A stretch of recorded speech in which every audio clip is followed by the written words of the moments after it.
What's up, YouTube world? It's your boy J Dub, the #1 comment on YouTube, and I'm back with another review. Tonight I'll be doing Love and Marriage Huntsville, the reunion part 1.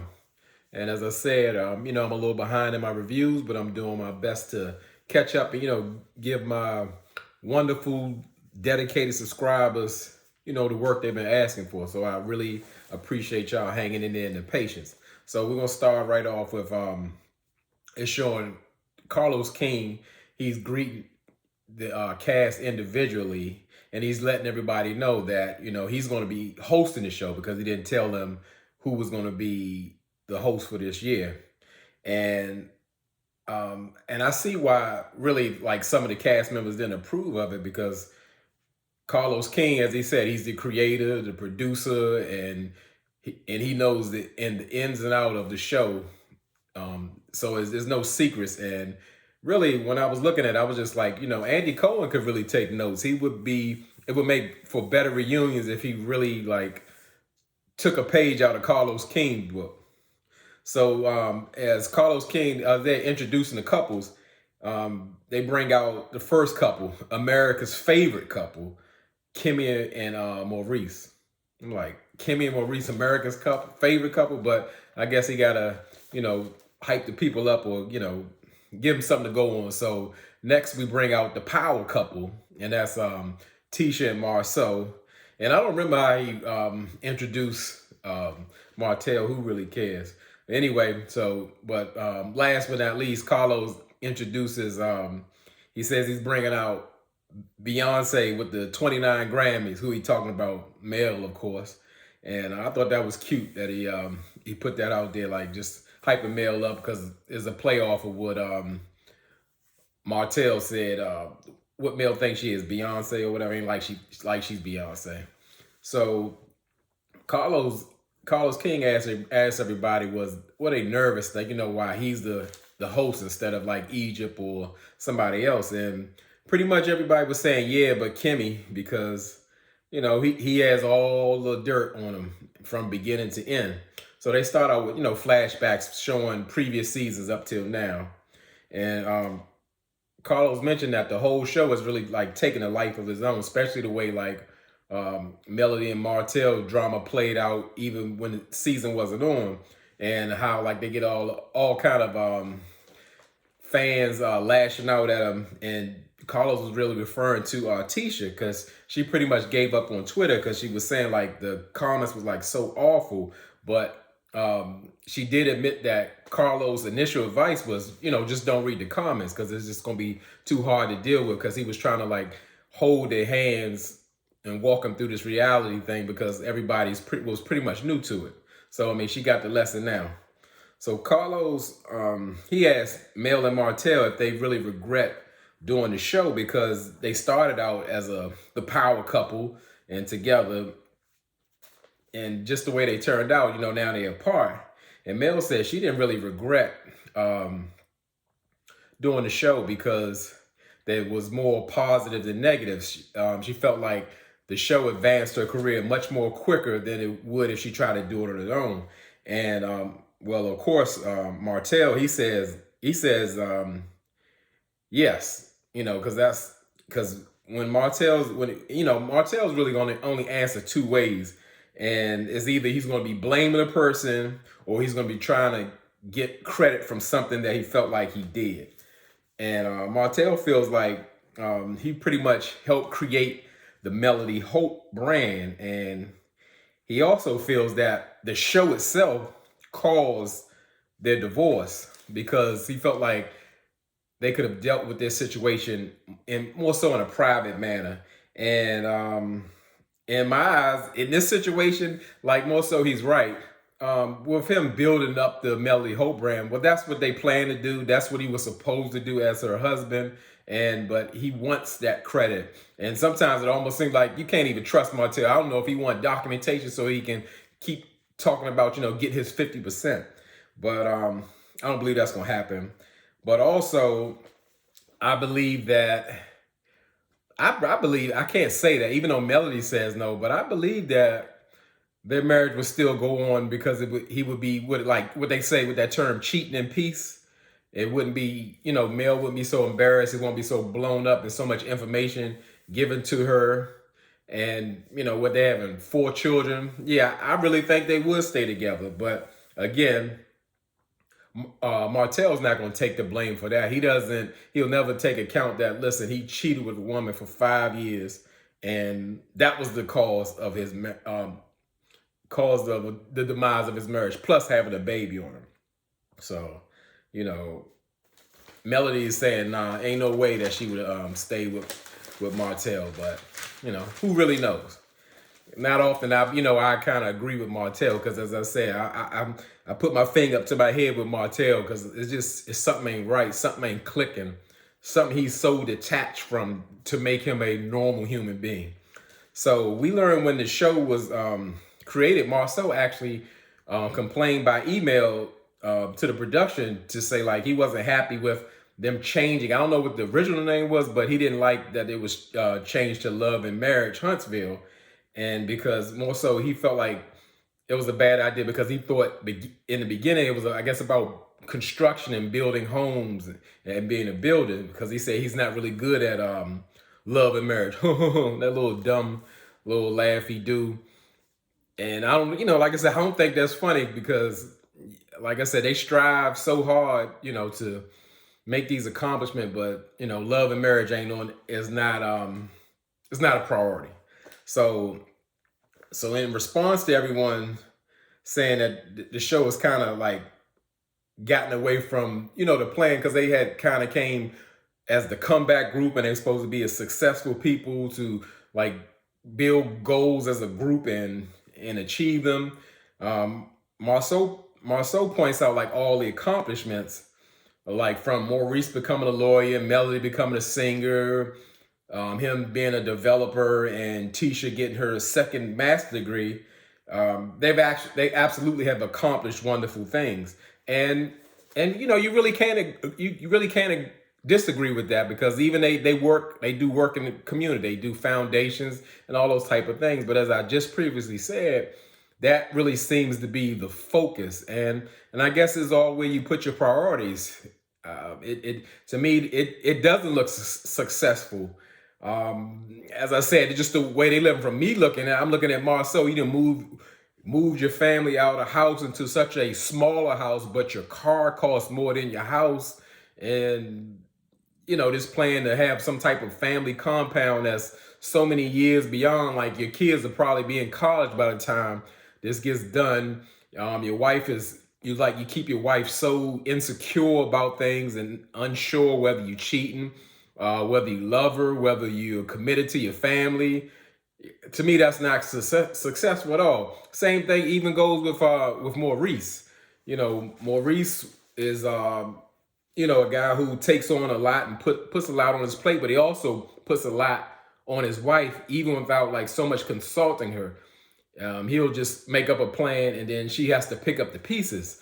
That's not very considerate. And not only that, he doesn't include her into in his plans. He'll go, he'll fight and do everything to get his son. But once he get him, he wants now to become a lawyer. So he's working and trying to study for the bar. So Kimmy got to pick up the pieces to raise the son that he was dying to get and needed to raise in his house, or go as far as to get his son's mother and her husband a home that he's going to pay for, and I guess and put them up in, just to have his son there without even telling Kimmy. So that's not successful. That's not successful. Especially we only have to touch the Martell and Melody thing. It doesn't matter how many business you have, and they just ended up apart, and the businesses are dissolved. Melody is the only one thriving.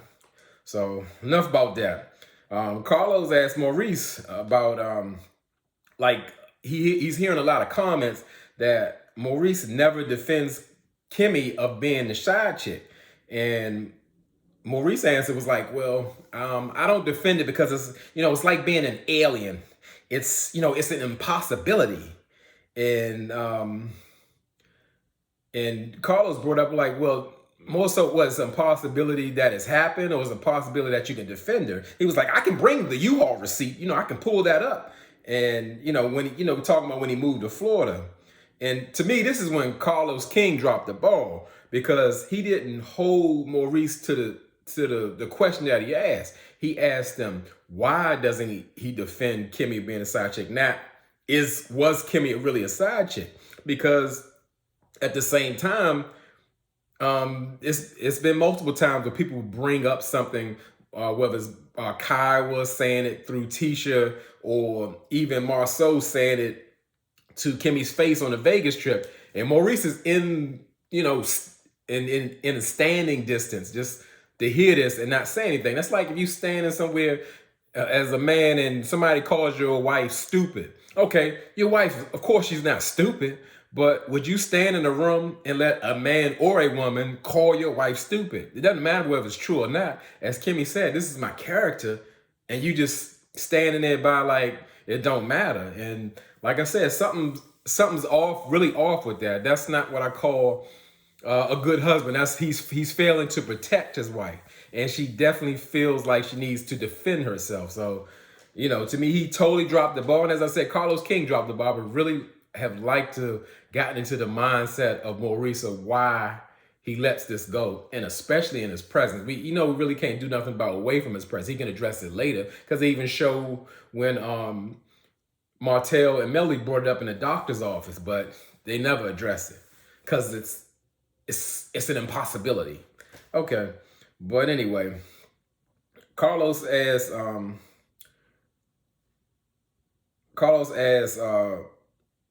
Martell who told him that Kimmy was the side chick, and Martell just flat out said Marsau told him. He was like, where would I get this information from? And it just went on. So like Marsau just puts it out there. Well, if Martell said it, then it's not true. Now again, we know Martell is a liar and all those things, but I absolutely believe that Marsau told Martell that Kimmy was a side chick. But they try to back away from it and deny it, because they said this to her in her face, and everybody's backpedaling at this point. Like, well, it might have been put out there, but we would never believe that. It's pretty laughable and all those things. Like, because Kimmy flat out told him, like, when y'all do it or joke about it, whether y'all in front of me or not, it's never funny. That's her character, and she feels some type of way about it. But everybody backpedaled, and instead of standing firm, they're like, yeah, I said it, or why I said it, and they all in denial. But Kimmy felt attacked, so she had a right to say something. So I think she got her point across, because she's in it by herself. Her husband ain't gonna defend her. So they showed like the flashbacks of the scenes when Mel and Martell was dealing with his lying and cheating, and Martell, like, his answer to what he saw while he was laughing, like, oh, y'all wrong for that. He says that, he's not a cheater at heart. And, he's, he just said he's just not a cheater. And if he, when he becomes involved in the next relationship, he won't cheat on that woman either. And I'm like he is so gone. He refuses to take accountability. And I just don't get that. Like, I don't know what we looking at. It's like, what are we looking at? We seeing you cheat. We seeing you admit it. We seeing you deflect it. We seeing all kind of things, making up reasons, then telling Mel she cheating and all that. But you're really not a cheater at heart, and you're not a cheater. Sometimes it's not even worth wasting time on Martell, because you're never gonna get a straight answer. Like I said, he only answers in two ways. One, he needs to get the fault off of him. He's not going to take accountability. And two, he's going to make a statement where he's requesting or putting it out there that he needs some credit for something that he's done. So Carlos asked Mel, really, what was the breaking point in their marriage, to actually get her to leave? Like, she's been dealing with it, for 5 years? And Mel said, like, what was really alarming to her, she was noticing Martell, he was leaving the house, like, during the the height of the pandemic, and Carlos asked Martell, like, where were you going? And pretty much Martell says, well, I was going to the gym. And Carlos was like, well, all the gyms were closed. And Martell smirking like, well, the gym I was going to wasn't. So Carlos was like, well, I guess where you was going to work it out or whatever, it was open. Like, yeah, I guess so, whatever. Like, he takes it as a joke. And I would say this, where I said, like, Andy Coney to take note. This is where Carlos King, he deserves a Emmy Award, a Golden Globe, or Academy, whatever it is for television. Carlos King deserved it in this moment. And he told, he broke it down for Martell. He was like in the entire world, everybody was scared because nobody knew what the virus was going to do to us. And in the US alone, there were over 600,000 deaths from an unknown disease. And he pretty much, made it personal for us. Like, like Kimmy's working around the clock and she's seeing people die in front of her, every day. And your wife just had your baby, and to have your wife see her husband leave the house when everybody was told to stay put. And in that time, you chose to take your penis outside the household and whip it out in a pandemic. And I'm like, man, when I say he broke that thing down, Carlos broke that thing down. And even still, when we put it like that, Martell smirking like, well, it sounds bad, put it like that. And Carlos King was saying, like, I'm putting into real context of like what type of risk you put your family at for this girl you call a peasant. So obviously there's something, it's something more there than just, her being a peasant. So Martell, like, he want to act like he want to prove it. Well, let's do a timeline or whatever. And Carlos like, yeah, well, let's do it. And so Carlos pretty much asked him, so like, you're denying that you was messing around the pandemic, going to the gym. When was your son born? And Martell he didn't want to say nothing. So, obviously he didn't want to clear up the timeline. So he just got quiet. And then Melody pretty much explained the situation. She knew Martell was pretty much cheating for 3 years. And really I guess the kickoff of the big fight, she's saying that when she first found out, is when they were at home and the phone kept ringing from a blocked number and he wouldn't answer it. So she just picked it up. And then the girl was hanging up on her. And then she finally answered and said, I didn't call you. I put Martell on the phone. And, Melody was saying like she was kind of blown away by that and trying to get Martell to get on the phone to clear it up or to see what's going on. Martell wouldn't answer the phone. And, Martell was okay or leaving it like that to let, the other woman disrespect his wife like that. So it just got really bad. And that's where they speak about like all they had a big fight or argument where Mel's mother Van was calling like Marsau to get over there because I guess it was just a big blow up. I don't know if it got violent. I don't know. It just was way out of hand. So Van called Marsau to, check things out or try to get Martell or pull him out of the situation. So, because it was getting way too crazy. So pretty much now we got a situation where now Carlos King brings up like asking Marsau, did Martell ever accuse you and Melody like messing around? And Martell says no, but Marsau apologized. And Marsau kind of mumbled his mouth, well, no, I didn't, And he's like, and Martell was like, what'd you say? He's like, no, I didn't. You apologized to me. Because you could tell like Marsau didn't want to discuss that in front of Tisha. And, Tisha was like, her antennas went up like, like what's going on, or trying to find out, because you could tell that's the first time she's hearing about him. And Martell was pretty much saying that he didn't like Marsau asked Melody, did she want to go get some drinks?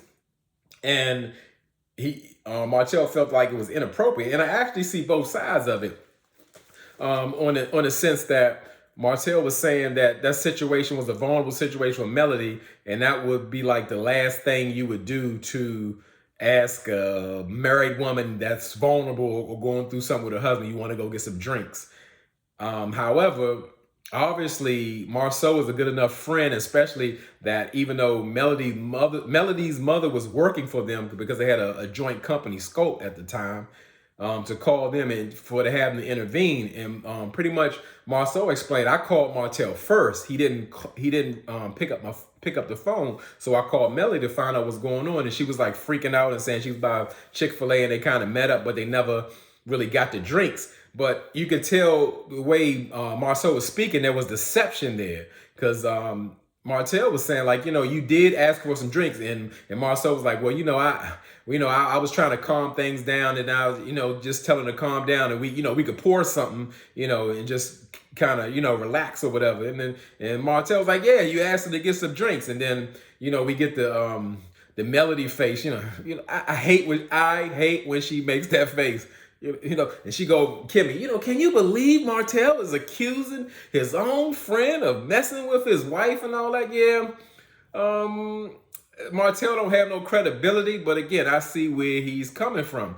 Do I really believe that Melody would mess with Marsau? No. Do I believe Marsau would take the opportunity if Melody opened the door? 100% at any given time. Because Martell knows Marsau is a snake just like him. And I mean, that's just what it is, but is it far-fetched or no? And anytime the way they were speaking, they were trying to be deceptive. And again, Tisha looked crazy in the face because, again, this is her first time hearing about this. And that's how the Scott brothers move. They're going to leave their wives out of important situations or things they should know about. So that's not uncommon. I'm not surprised. I don't think Tisha thinks anything, but yeah, she's like, when did this happen? Or why did I know about this? Which she should have. So, that's just how they move. And, but pretty much,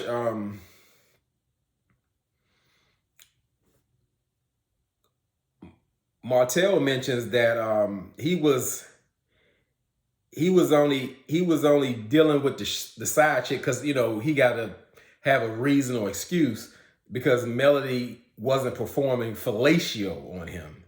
And,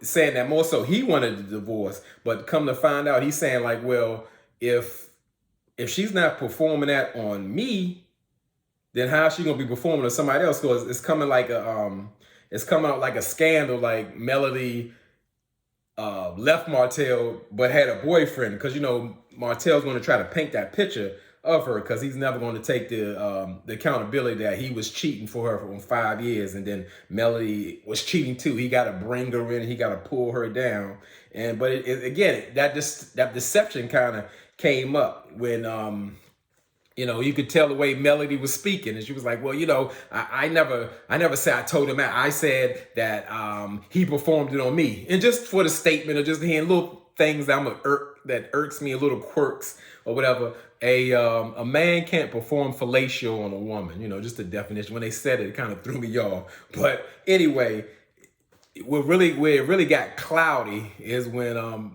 Martell was talking about Melody actually admitted to him that she did it and that he had a recording of it. And Melody's like, yeah, well, you just bring the recording out if that's the truth or whatever. And then she talking about Carlos King, he held her down. Like, he's saying like, well, let's get to it because y'all are kind of skipping over it and it's getting cloudy. So Melody, while you were legally married to Martell, did you have sex with someone else? And, Melody's going, well, after I had the child and I moved out and I never planned to come back, a guy performed oral sex on me or whatever. And, she couldn't say it, but I can kind of understand where Melody may have been embarrassed to discuss this. But again, you can see the deception, the way she was speaking, her body language, everything. And even saying that more so if Martell had the recording, she didn't remember saying it. And even Carlos King had to stop. He's like, hold up, Melody, now. It's kind of interesting that now you remember all this, but you can't remember whether you put your mouth on somebody. Like that's kind of far fetched. And like I said, Carlos King did his thing. He was holding people to the fire and making sure they answer those questions. So it was almost a perfect reunion from a host if I ever seen one.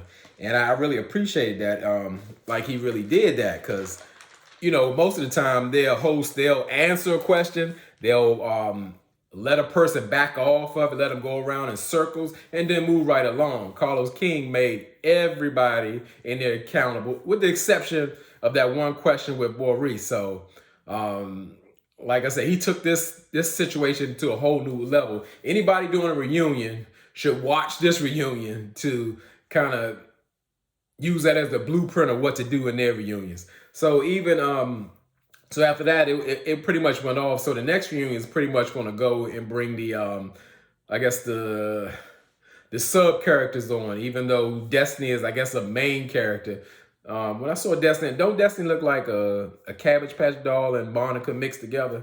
But and then they showed Tiffany and Lewis. They going back and forth with Marsau because when Lewis was talking all tough about what he would have did to Marsau or whatever the case may be, and how he's they're judging Tisha and Marsau's marriage. So that looks like that's going to be good. A lot of that back and forth. So like I said, this was a great reunion. So I'm looking forward to part 2. Finally, they got something right, because I don't know, I felt like the show was just, it was falling, or it's not bringing what it needs to bring. So this one didn't disappoint.